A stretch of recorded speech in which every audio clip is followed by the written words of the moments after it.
শয়তান আল্লাহকে চ্যালেঞ্জ দিয়েছিল, আল্লাহ আপনি তো জান্নাতে ঢোকাতে পারবেন না, এতগুলো জান্নাত কেন বানালেন? জাহান্নাম আরো বেশি হলে ভালো হতো। আল্লাহ বললেন কেন? শয়তান বলে, আল্লাহ এই সবগুলারে আমি ওয়াসওয়াসা দিয়ে মুনাফিক বানিয়ে নাস্তিক বানিয়ে জাহান্নামে ঢুকাবো।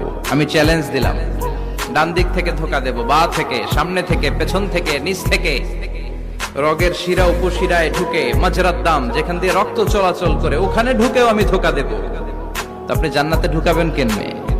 আল্লাহ বললেন তুমি আমারও চ্যালেঞ্জ দাও, এত বড় সাহস? আমি তো সব রাজার বড় রাজা, মহারাজা। চিৎকার করে বলেন ঠিক কিনা? মহারাজার সাথে চ্যালেঞ্জ দেয়া যায় না। তুমি আমাকে চ্যালেঞ্জ দাও, ওকে ডান, আই টেক ইউর চ্যালেঞ্জ। আমিও তোমার চ্যালেঞ্জ নিলাম। তুমি আজীবন ধোঁকা দিবা, আজীবন তুমি গুমরা করবা, বেনামাজি বানাবা, জালিম বানাবা। কিন্তু আমার বান্দা কোন তাফসীরুল কোরআনের মাহফিলে এসে কোন এক ওয়াক্তে